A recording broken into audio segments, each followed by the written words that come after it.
ನಿವೃತ್ತ ಯೋಧರಿಗೆ, ಗಡಿಯಲ್ಲಿ ದೇಶವನ್ನು ರಕ್ಷಣೆ ಮಾಡ್ತಾ ಇರ್ತಕ್ಕಂಥ ಯೋಧರಿಗೆ ನನ್ನ ನಿವೃತ್ತಿ ವೇತನದ ಹಣ ಮತ್ತು ನಾನು ಬಹಳ ವರ್ಷದ ಹಿಂದೆ ಒಂದು ಮನೆಯನ್ನು ಮಾರಿ ಅದನ್ನು ಬ್ಯಾಂಕ್ನಲ್ಲಿ ಇಟ್ಕೊಂಡಿದ್ದೆ. ಆ ಬ್ಯಾಂಕ್ನಲ್ಲಿದ್ದಂಥ ದುಡ್ಡನ್ನು ಜೊತೆಗೆ ಇನ್ನೂ ಒಂದು 4 ಲಕ್ಷ ರೂಪಾಯಿ ಸೇರಿಸಿ ನಾನು 10 ಲಕ್ಷ ರೂಪಾಯಿ ನಾನು ಹಣವನ್ನು ಕೊಡಬೇಕು ಅಂತ ಕೇಳ್ತಾ ಇದ್ದೆ. ಹಾಗಾಗಿ ಅವರ ಮನವಿಗೆ ಹೋಗ್ಬಿಟ್ಟು ಇವತ್ತು ನಾವು ಅವರಿಂದ 10 ಲಕ್ಷ ರೂಪಾಯಿಯನ್ನು ಸ್ವೀಕಾರ ಮಾಡಿದ್ವಿ. ಅದನ್ನು ಭಾರತ ಸರ್ಕಾರದ ನಿವೃತ್ತ ಯೋಧರ ಒಂದು ಕಲ್ಯಾಣ ನಿಧಿಗೆ ನಾವು ಅರ್ಪಿಸಿದ್ದೀವಿ. ಇದಲ್ಲದೆ ಮಾನ್ಯ ಕರ್ಬಸಮ್ಮ ಅವರು ನಮಗೆ ಅನೇಕ ಪತ್ರಗಳನ್ನು ಸರ್ಕಾರಕ್ಕೆ ಕಳಿಸ್ಕೊಡಿ ಅಂತೇಳಿ ಬರೆದಿದ್ದರು. ಅದರೊಳಗೆ ಅವ್ರ ವಿನಂತಿ ಏನು ಅಂತ ಹೇಳಿದ್ರೆ, ನಮಗೆ ದಯಾಮರಣಕ್ಕೆ ನೀವು ಅನುಮತಿ ಕೊಡಿಸ್ಬೇಕು ಸರ್ಕಾರದಿಂದ ಅಂತ.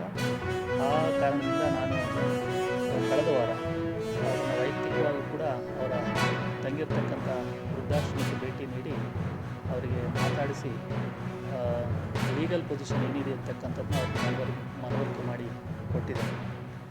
ಹಾಗಾಗಿ ಅವ್ರ ಮನವಿಗಳನ್ನೆಲ್ಲವನ್ನು ಕೂಡ ನಾವು ಈಗಾಗಲೇ ಸರ್ಕಾರಕ್ಕೆ ಮುಗಿಸಿದ್ದೇವೆ. ಇದು ಯಾಕೆ ಅತಿ ಮುಖ್ಯ ಇವತ್ತು ಅಂತ ಹೇಳಿದ್ರೆ, ದೇಶಕ್ಕೆ ದೇಶ ಪ್ರೇಮ ಅಂತಕ್ಕಂಥದ್ದು ಅತ್ಯಂತ ಮುಖ್ಯವಾದದ್ದು. ಎಲ್ಲರ ಭಾರತೀಯರ ಕರ್ತವ್ಯ ಕೂಡ ಅವರು. ಇಂಥ ಸಾರ್ವಜನಿಕರು ಮತ್ತು ದೇಶಾಭಿಮಾನಿಗಳು ಇನ್ನೂ ಹೆಚ್ಚಿನ ಸಂಖ್ಯೆಯಲ್ಲಿ ಮುಂದೆ ಬರಬೇಕು. ಸಹಾಯ ಮಾಡೋಕ್ಕಿಂತ ಹೆಚ್ಚಾಗಿ ದೇಶ ಪ್ರೇಮಕ್ಕೆ ಇದೊಂದು ಮಾದರಿ ಅಂತೇಳಿ ನಾನಂತೂ ಭಾವಿಸಿದ್ದೇನೆ. ಆ ಮುಖೇನ ನಮ್ಮ ದೇಶಕ್ಕೆ ನಾವು ಒಂದು ಗೌರವವನ್ನು ತರ್ತಕ್ಕಂಥ ಕೆಲಸವನ್ನು ನಾವೆಲ್ಲ ಮಾಡ್ತೇವೆ.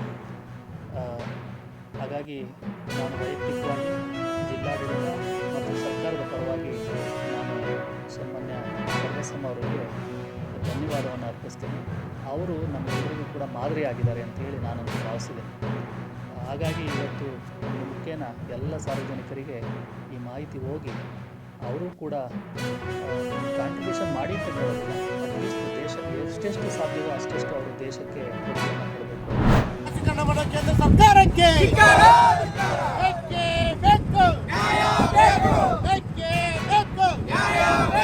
ಎಲ್ಲಿ ತನಕ ಹೋರಾಟ, ಯಾತಕ್ಕಾಗಿ ಹೋರಾಟ, ಕರ್ನಾಟಕ ರಾಜ್ಯ ರೈತ ಸಂಘಕ್ಕೆ, ಕೇಂದ್ರ ಮತ್ತು ರಾಜ್ಯ ಸರ್ಕಾರಕ್ಕೆ